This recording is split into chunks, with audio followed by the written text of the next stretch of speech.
Okay. Good afternoon, everyone, and thank you for joining the EV Cincy today. This is our inaugural E-Vroom Zooms, our monthly chat series where we connect with the public on EV topics and with movers and shakers in the EV space. Let me go ahead and stop sharing your screen, Sarah, and we'll bring everybody to the... Okay. Great. Fantastic.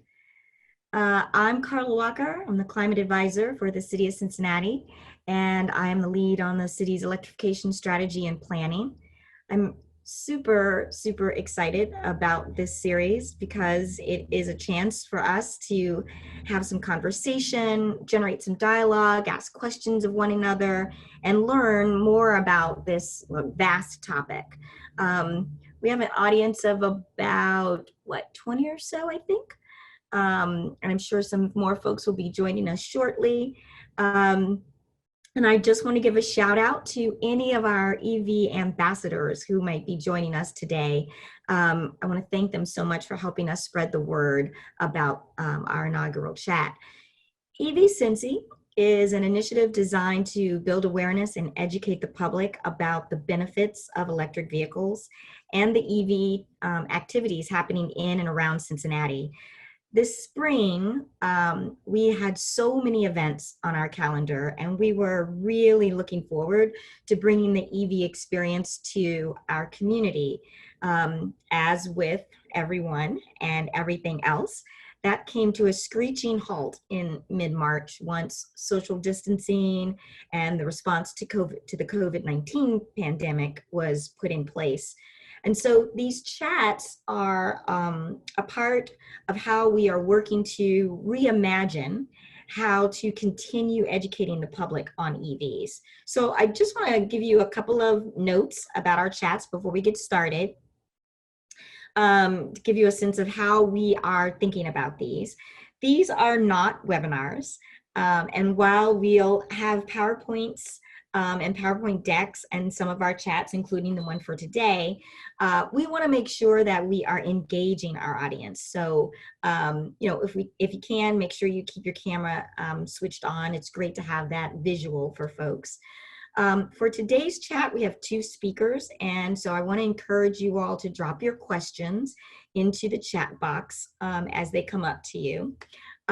Following their brief presentations, I'm going to start off the conversation with a couple of interview questions for our guests.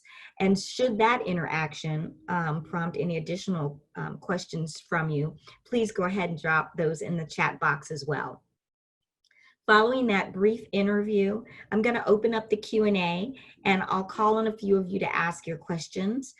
So feel free also to use the raised hands feature if you see that there, or even the feature, the reaction feature throughout the chat. It's nice to see those applauses and thumbs up. Finally, while we are pushing very hard for this to be an engaging and lively event, we also want to make sure you can hear. So once we welcome our guests, please be kind and mute your microphones, and we will get started. I'm gonna go ahead and share my screen here.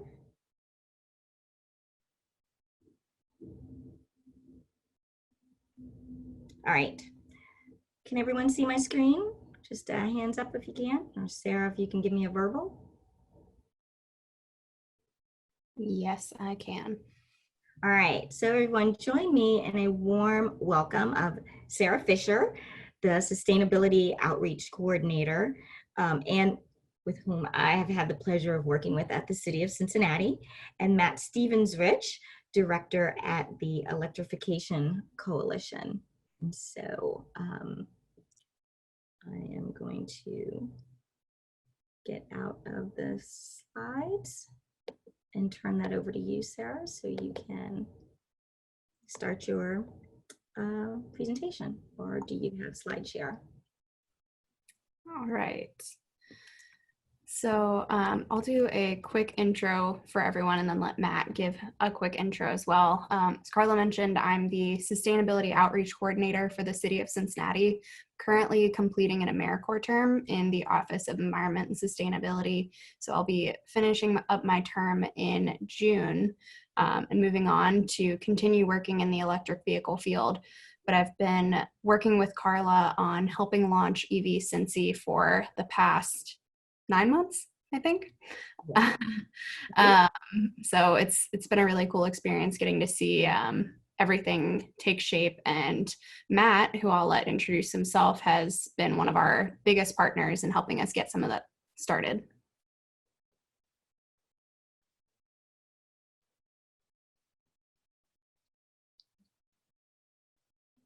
Matt, did you want to do your intro now? Oh, sorry, I missed my cue there. Yeah, no, good to meet everyone. It's so exciting getting to be a part of the first of the digital kickoff for the E-Vroom Zooms with Cincinnati. Like Carla said, we had a lot of really exciting in-person content planned out at the beginning of the year. And Carla and Sarah both have been really focused on trying to shift that to online, both the launch of the EV Cincy website and launch of this. So like Sarah mentioned, I'm program manager with Electrification Coalition. So I oversee all of Electrification Coalition's work across all 17 cities that we work with across the American Cities Climate Challenge, getting to work with all of them across fleet, charging, and consumer adoption priorities. I'll give a shout out to Connor Herman, who's in the audience as well. He's with eMobility, which is another national partner too. So with all of the ACCC work, this is all focused on bringing together national partners and helping support cities across all their initiative. The other kind of good news moment too is I'm actually based in Columbus, Ohio, so I'm just up the road from you guys. So definitely excited to be sharing both some just overview on EVs, where they're at, and also some just discussion around the market, especially in light of COVID-19 and what that means for short and medium long term. So tons of good discussion stuff. They're really excited to be here. Cool. All right. So I'm going to go over some background on our office and EV Cincy, but we're going to save a lot of time for Matt to go over the future of EVs and then hopefully leave a lot of time for discussion, because that's why we really wanted to start these series. So the Office of Environment and Sustainability, we have a mission of leading the Cincinnati city government and the larger community towards sustainability and the practice of environmental stewardship. It was originally founded in 2006 as the Office of Environmental Quality, and it's now called the Office of Environment and Sustainability. We adopted our first Green Cincinnati plan in 2008. The second version was released in 2013, and the third version was released in 2018. This week actually marks the 2-year anniversary of the 2018 Green Cincinnati plan, so we're going to be releasing some information about how we've been doing over the past 2 years shortly, which is really exciting. So a little bit of background on the 2018 Cincinnati plan. It included 80 strategies to reduce Cincinnati's carbon emissions by 80% by 2050.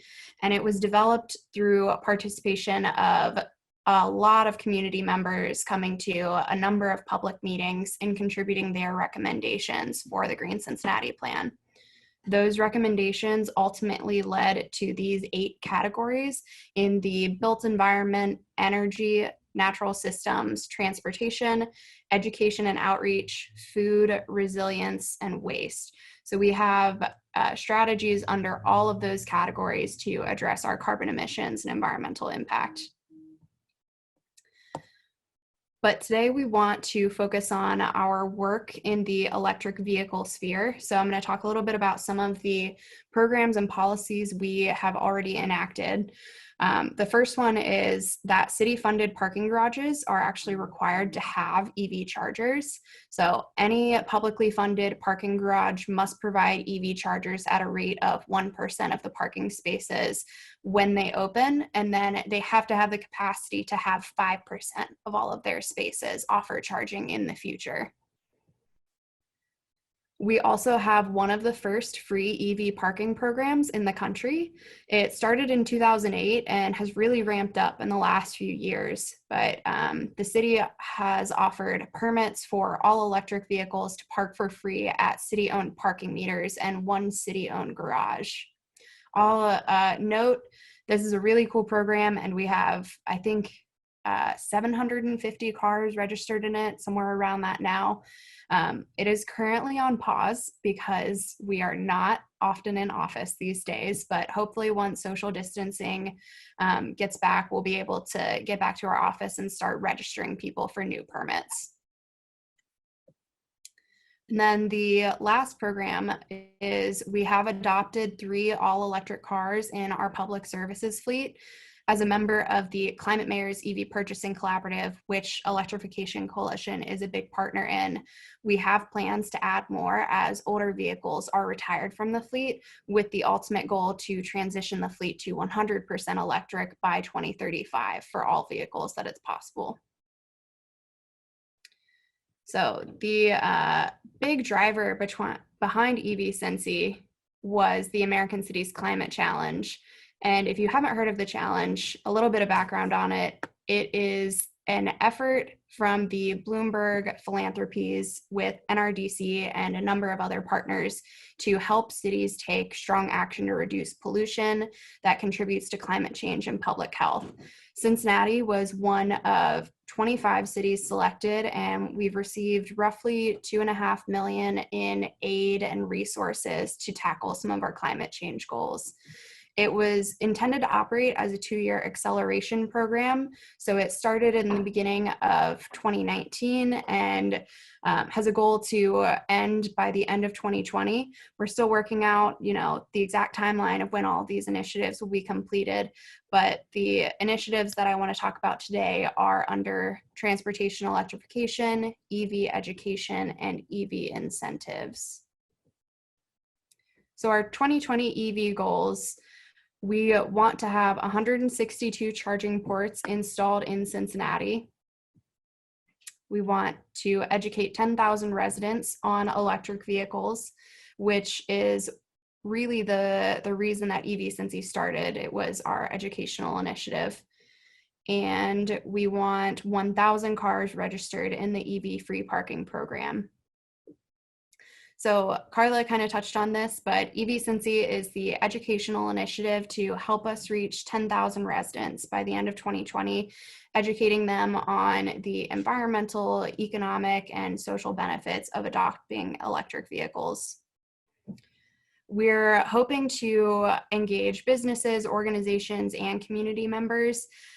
Originally, that was going to be mainly through in-person events where we would go out to things like Blink and have a booth and have a Tesla there where we could kind of show off electric cars and talk about EV Cincy and all of the benefits of driving electric. So that's shifted a little bit to a more virtual strategy where we're doing things like these E-Vroom Zooms and publishing other educational information. I don't know if we have a slide for this because I may have forgotten to add it, but we just launched a website this week, which is really exciting. For the first time, we have a website where all of our EV Cincy resources are housed, and that's on the OES page on Cincinnati's website. The other thing that has been really essential to EV Cincy is that we've had really good support from local organizations like Clean Fuels Ohio, which is based in Columbus. I saw Marie on here, and their Drive Electric Cincinnati chapter, of which I believe their chapter leader is here as well, and Fourth Mobility and Electrification Coalition, which are both national electric vehicle nonprofits. So we're really trying to make this a collaborative initiative where we're trying to reach as many people as possible with the resources that we have. All right, so with that, I am going to pass it off to Matt. So I'm going to stop sharing my screen and let you pick it up now, Matt. All right, you guys will bear with the quick jump in tech. Thanks so much, Sarah, for that context of what's happening at the local level. So you guys should, are you seeing my screen okay? Thumbs up? Cool, awesome. Yeah, so like Sarah mentioned, and really the angle of this first kickoff E-Vroom Zoom was really just to try to give a sense and read in on where the market currently sits. There's a lot of, just across all the news, how do we adapt? Where do we go forward from here? So wanted to just get some general thought together around that. It's a really actually fascinating time to be asking that question because actually I was talking to Sarah and Carla pulling together slides on this. There's literally research and report coming out every day. So it's totally a moment of Bloomberg New Energy Finance actually released some reports this morning that I was capturing in here a little bit more too. But overall, wanted to give you guys just a quick high-level overview on just kind of where things are at and what that looks like. And in turn, I've also seen a couple folks dropping comments in. Keep please doing so because we will be doing that open Q&A after the slide decks here too. So keep them coming too, and that'll help with the discussion portion. So just a really quick background on EC. So Electrification Coalition, we're nationally based, like we mentioned, partner on all things American Cities Climate Challenge. We've worked across a lot of different types of programs. So actually my start with Electrification Coalition was around the Smart Columbus program, which was based up here in Columbus, Ohio, Smart Cities Challenge. And in turn, we've actually done a lot of different programs at the local level. So American Cities Climate Challenge is actually a part of that iteration that we've been doing across a lot of different programs through the years.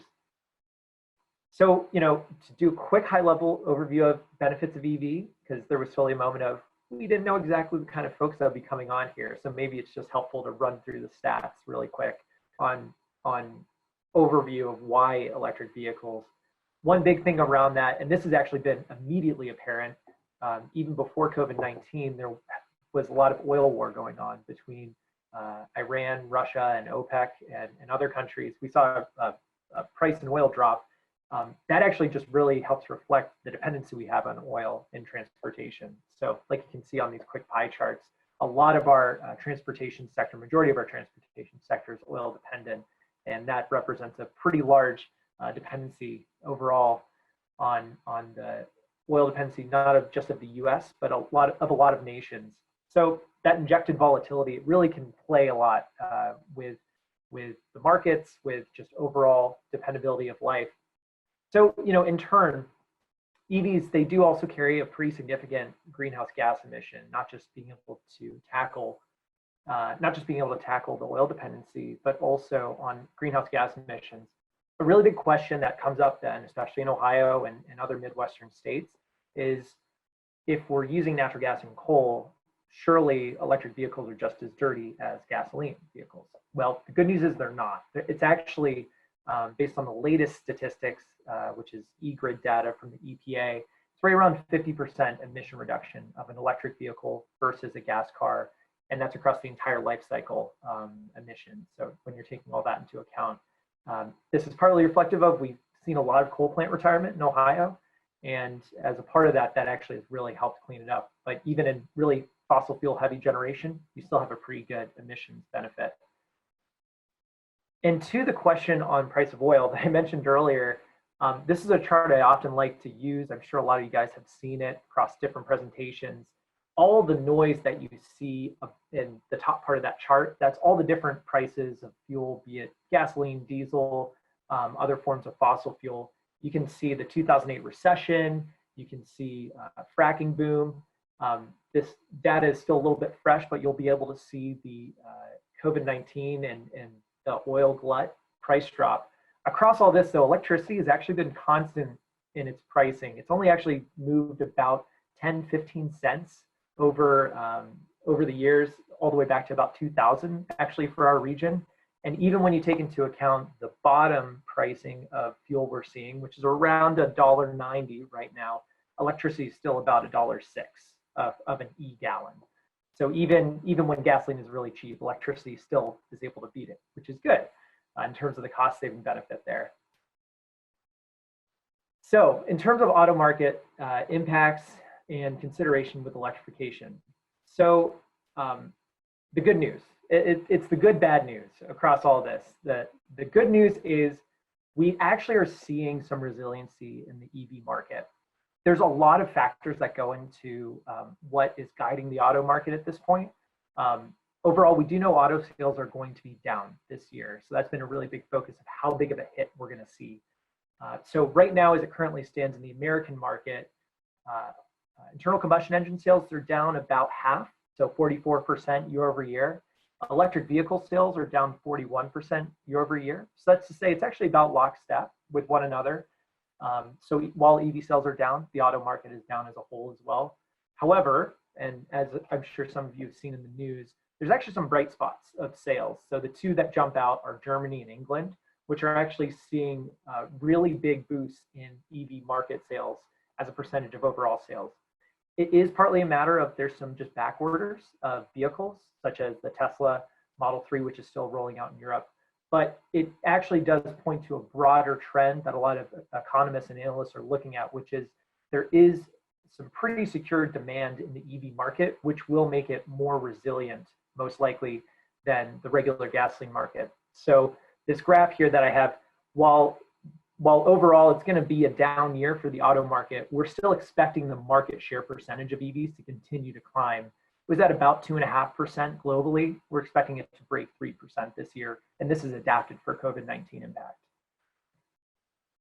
But then to look specifically at the American market, there's actually a lot of thought that we may have already peaked in car ownership, which is actually kind of exciting moment, recognizing while electrification is great, the cleanest transportation is that which you'll never have to drive, like such as walking or cycling or using mass transit. So overall in the American market, again, this is adapted for COVID-19 and that impact that we're seeing.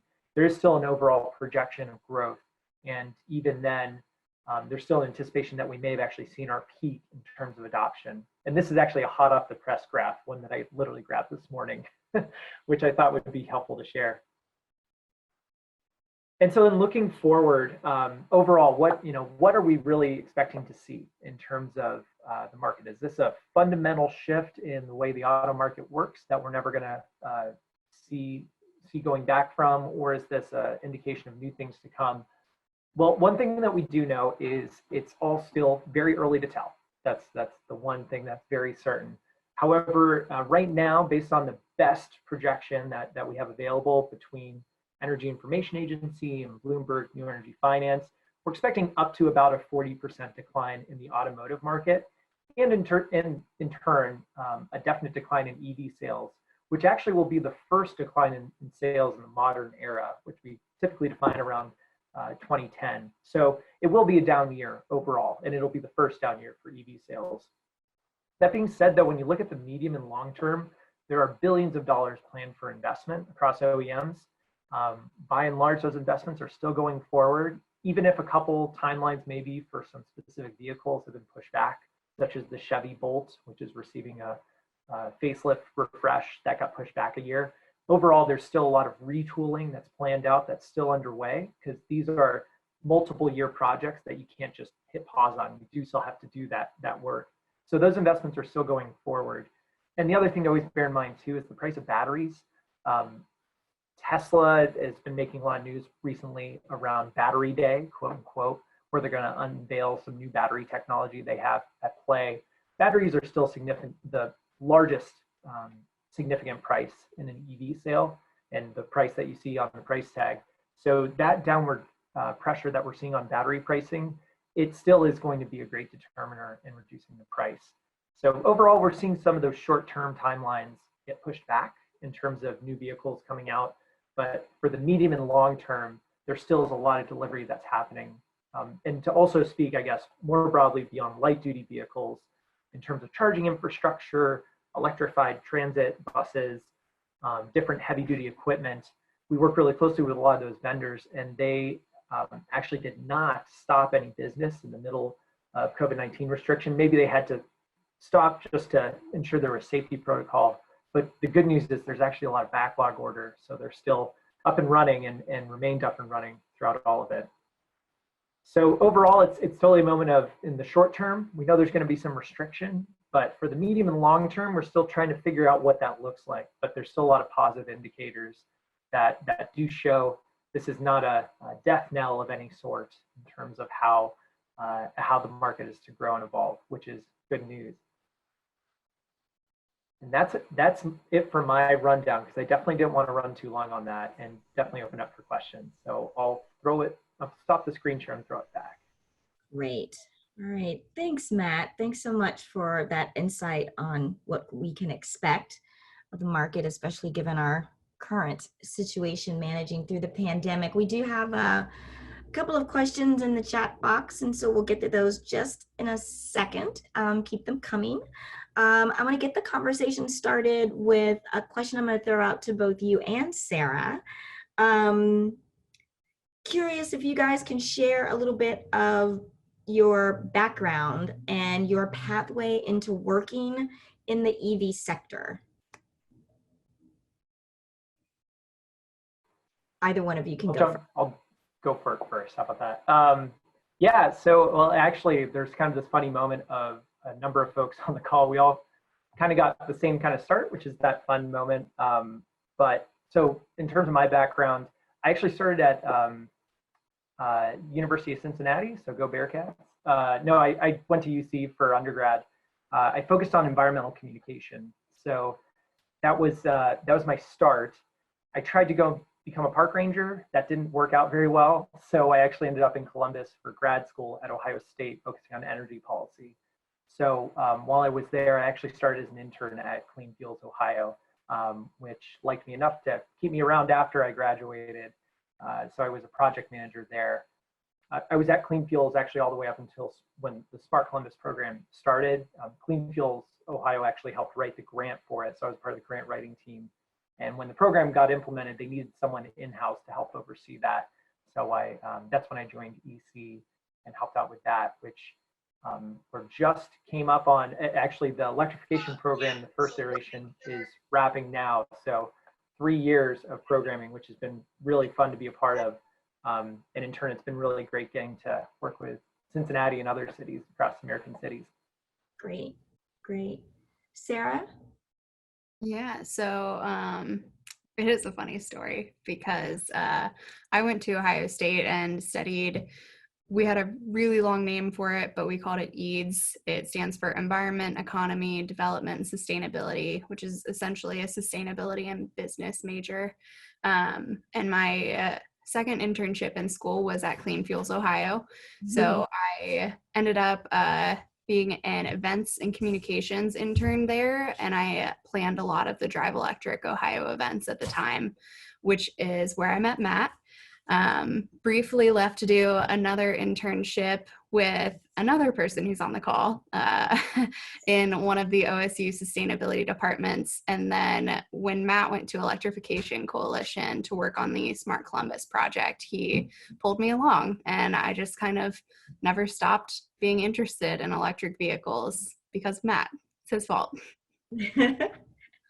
Great, great. We've got a lot of questions in the chat. This is cool. I'm really glad, and I'm fortunate myself to work with such a team that's already worked together.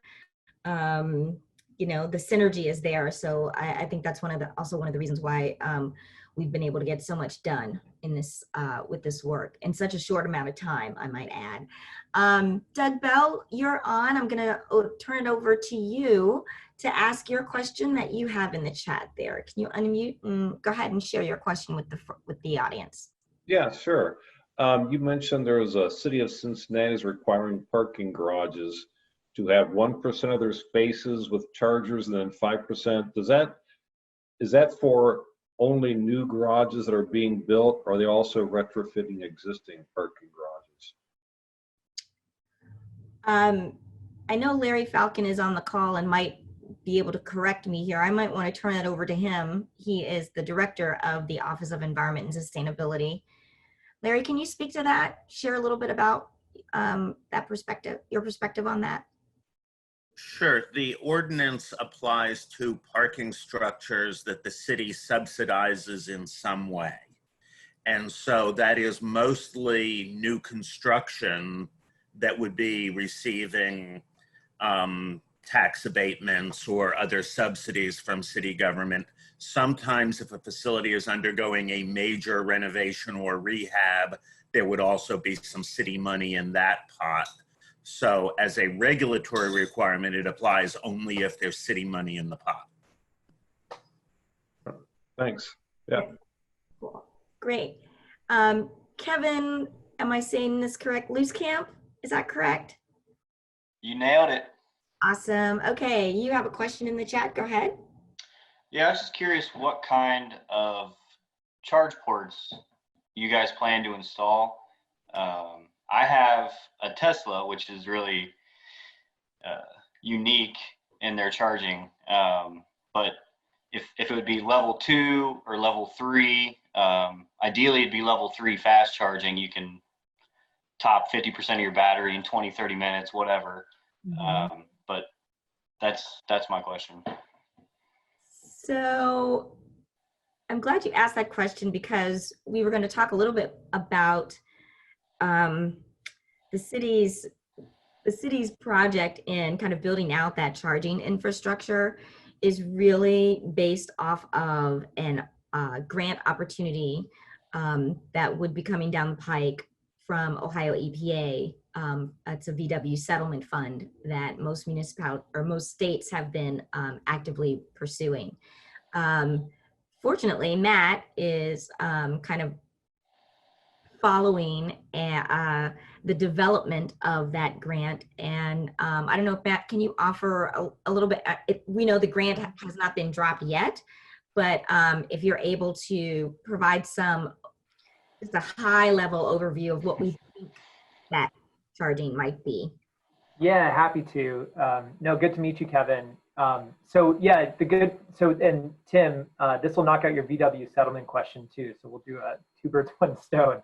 So indeed, so this is the VW settlement fund, which those of you not familiar is settlement money that was set aside as part of VW's Dieselgate that happened about 3-4 years ago. So as a part of that settlement, money was given to states both for diesel mitigation projects, but also for EV charging infrastructure. Indeed, unfortunately, the program is one of the victims of COVID-19 delay. The good news is the program is about scoped out. It just needs to be administered. So it will be level 2 charging is the first round of funding that will go out. It'll be J1772, so basically the standardized unit that's used on everything except for Tesla. But gratefully, Tesla has an adapter is the good news. But it'll also be required to be smart charging. So that would also be a feature set too that we know will be scoped in there. Actually, to share a little bit more, in terms of the timeline, we're looking at the latter half of the year most likely for VW funds. We are in close contact with the Ohio EPA just on their best timelines. Unfortunately, it's a case that they have yet to get back in the office. The EPA, they're focusing on highway corridors with the funding. So they'll do 2 rounds of funding. One is level 2, and then another round will be DC fast charging. And they're actually going to be very focused on filling in charging gaps on highway corridors. So that would be like 75 and 71 both, as well as the beltway around Cincinnati too. Hey, Matt, real quick, can you mentioned smart charging, just a quick definition for folks. Yes, thank you. Sorry, I can slip into like acronym speak real easy. Yeah, so smart charging is just EV chargers that have a network connection. So that way you can look in on the charge status on your phone or online. Basically, it has a cellular connection, so it can tell you what the charge status is. Great. Sarah, this might be a question for you. Is it David Shuey? Are you still on? I'm here, that's correct. Great. Your question, I think she might. Yeah, so my question relates to the city's goal to have 162 charge ports installed in the city this year. My question is, how many exist right now? Yeah, so that's a good question. I saw it and I went into our files to get the exact number. We went through and did an audit in, I believe, December. So if there have been any added since that date by private organizations that we weren't informed of, it might be a little bit higher. But as of December, there were 5 locations in the central business district. So that's just the couple of downtown blocks, and they had 36 ports within the Cincinnati boundary overall, there are 26 locations with 94 ports total. And then I saw your other question about how the city plans to ensure that infrastructure installed through grants or city-funded garages is maintained. That was a concern when we started kind of looking into how we want to plan out infrastructure development. And what we learned through Matt and a couple of other of our sources is that grant funding applications, a lot of them moving forward, we can kind of build in grant funding for that maintenance, which we weren't able to do with previous projects. So that's something that we're looking at, you know, whatever platform or structure the city ends up deciding to do with infrastructure, we're hoping that that maintenance schedule can be built in as a piece of the funding. And that way we won't have to worry about, we have this great level 3 charger installed, but it's bricked and no one can use it. Great, thank you. Looks like we have a couple of questions that might be linked together. Tim, you'd asked the question of why do we think EV sales have peaked in the US? And then someone else asked the question, I might be mixing these together or connecting these, but what do you think is the leading driver, EV vehicle purchases or EV charging infrastructure? Chicken and egg question, so I throw that out to the both of you. Yeah, I'll go ahead and chime in. And the good news is it's overall automotive sales may have peaked, not EV sales. So the good news is EV sales have not peaked. We do know they'll just keep going up.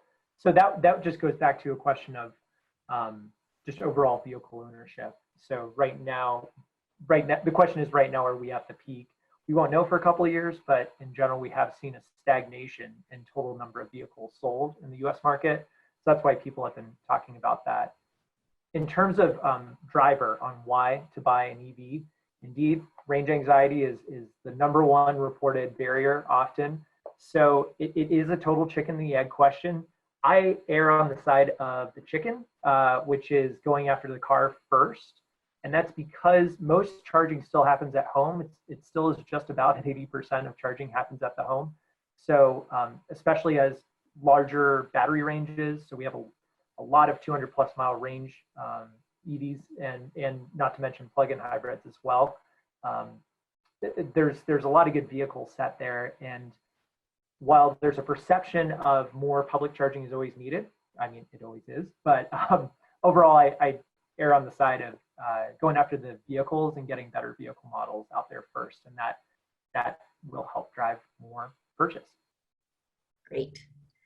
Hey, Jim, Michael, I'm going to ask you to ask your question, which by far has the best kind of like way of putting the EV situation. But can you go ahead and ask your question about standardized charging technology? Oh, sorry. You're still on mute. Can you unmute yourself? There we go. I'm There unmuted. Okay.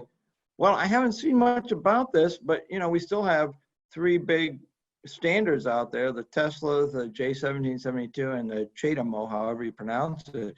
And you know, it'd be nice if the industry could standardize on one technology. And I was analogizing it to the sort of the 8-track tape era of that technology. It seems like that's what we're in now. I was wondering if any of the speakers had any insight into whether there's likely to be any kind of progress on that. Yeah, happy to chime in on that one. It's a good question. And the good news is there is a standard. And the way I actually often compare it is cell phones. So, and actually to put more a specific bite to it, only now are cell phones really looking to standardize around USB-C, like even Apple is talking about going to it as a connector port. But the reason why I use cell phones as that is some phones use a very specific charge standard, which everyone has agreed to. And then there's Apple, which has their own connection standard to it as well. And that is the same spot that we're at, where the J1772 standard that I mentioned earlier, you can tell engineers created that name.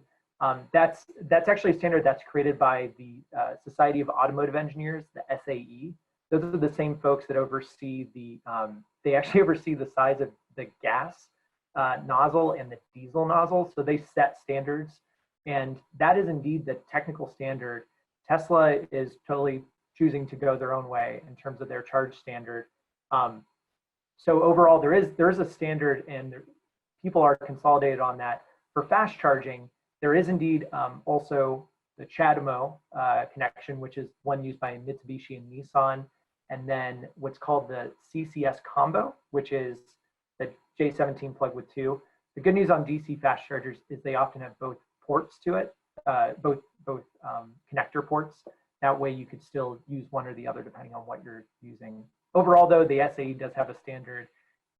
As you pointed out, Jim, though, it's totally a moment of manufacturers have to jump on board with it. If it helps as just a final anecdote, there's actually some instance of Tesla in the EU. They are actually required to have a standardized charge port there. It's called the Type 2 connection. So Teslas actually have 2 charge ports. One is the universal port, and then they still have the Tesla port. The American spec does not have that, though, but hopefully that helps. Yeah, well, I mean, in the ICE world, you wouldn't expect to pull into a filling station and have a different nozzle depending on what kind of car you were driving, I guess would be the analogy there. Hey, Connor, I wonder if you have any thoughts on that. And if you do, please do share. I want to go ahead and open it up for you to ask your question. No, I think Matt did a great job of kind of summing up where we're at. It's definitely an issue that we're overcoming, but I think we're starting to see that the industry is starting to consolidate, like particularly in fast charging.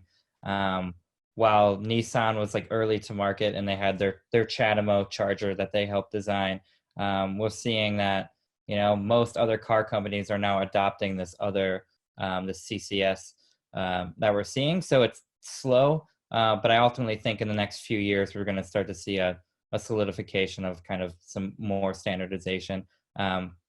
Sans maybe Tesla, with the path they're going, they might be able to maintain their stay for a while.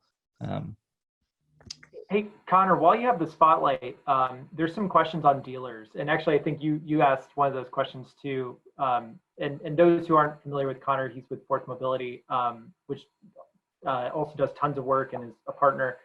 Would you mind sharing some of the thoughts? Because Fourth has been really busy on the dealer side of things, both in terms of programming and helping out other cities. What's been some key highlights and drivers you've seen in terms of getting dealers bought into EVs? Yeah, that's a really big question. So I'll start to piece it together. I mean, for one thing, giving you the easy ones. Yeah, one thing that Fourth is really trying to facilitate is trying to get buy-in at the sales staff level, and there are like challenges with that. But we feel that if we can get the individuals to really care about the technology, so we can do that through education and finding kind of the folks at dealerships that do actually want to sell these vehicles. And then 2, we've also started to work on incentive programs. So how can we actually give some extra money to sales folks to actually sell EVs or just not push a different car?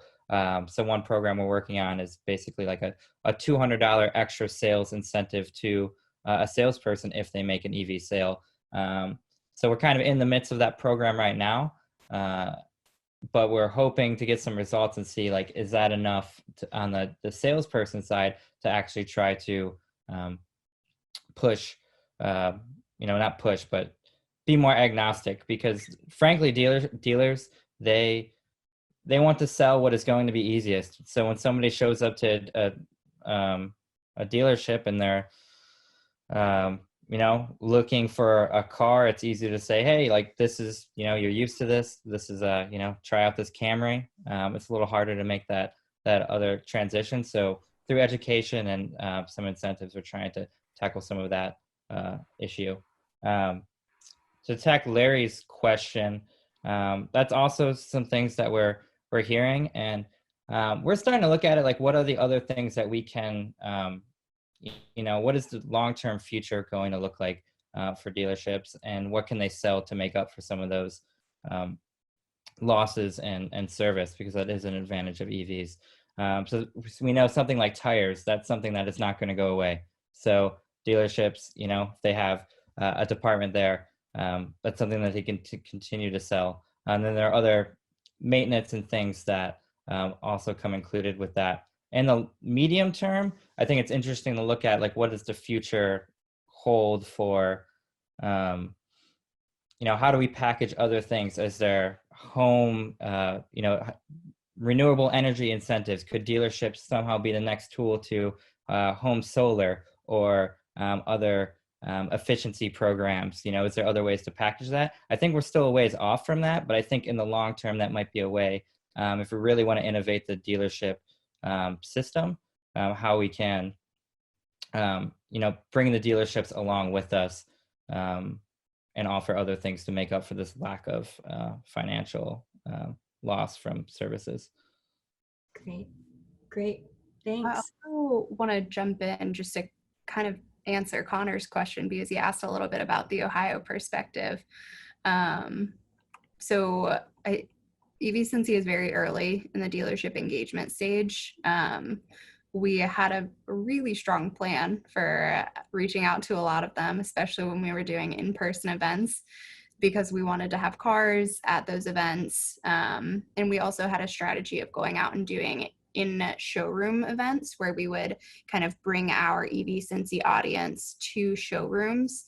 So we were able to host one of those in December, and we had planned out a number of other places that we were going to do that and get more attendance to the dealerships. So our strategy so far has been, with the resources that we have, try and help market dealers that are participating and kind of being engaged with the work that we do. So I want to highlight Marie and Gary, who are involved with Clean Fuels Ohio on this call. They've been incredibly supportive, along with Electrification and Forth, in helping us kind of plan out what's the best strategy for dealer engagement. So we've had the opportunity to do a few, I guess you would call it like a training with some regional dealerships, where we got to talk about, this is, you know, our perspective on where the EV market is going, and you really should get on it right now if you want to be ahead of other dealerships.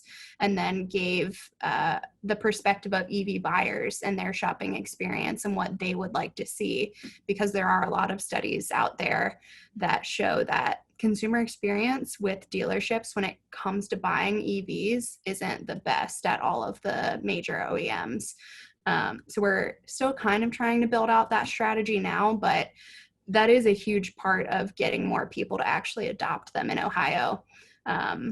We kind of have to have the cars here before anyone can buy them. Yeah, and if I can chime in too, like Connor and Sarah both have alluded to, it's really just a case of trying to build a two-way road.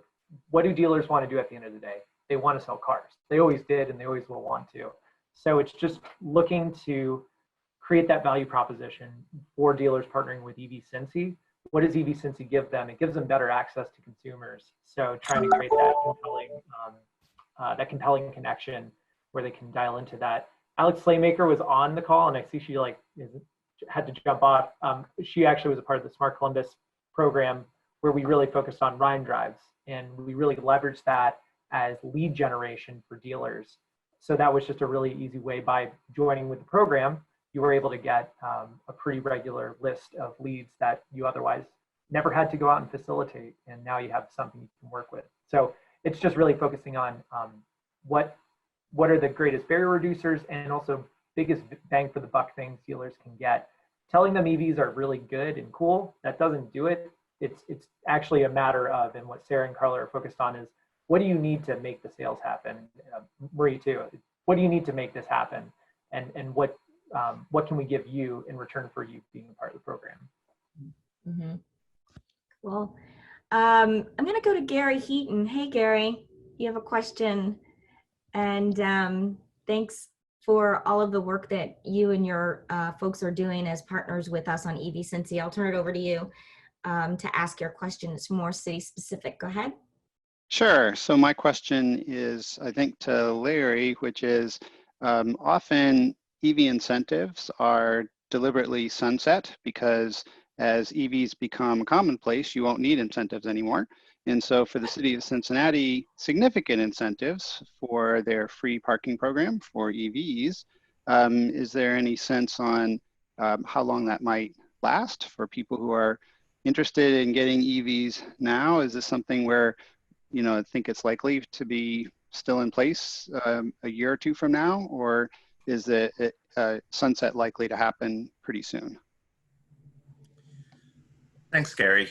There isn't really an answer to that question. There's no quota for how many can participate. There's no timeline for sunsetting it.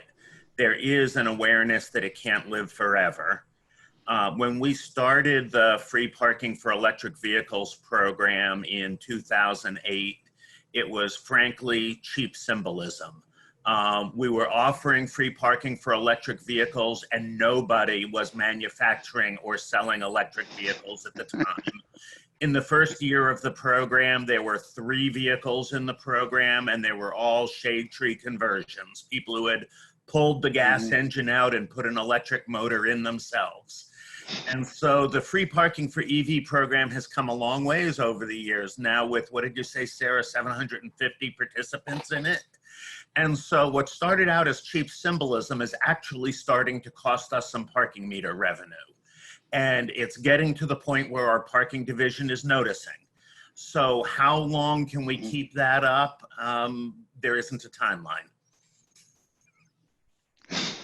Thank you for the very frank answer. To give that a little context, I think when I started in mid-September, we were around 400 something permits, and now we're around 700 something. So it is really, really spiking, and that's why parking has started to take notice.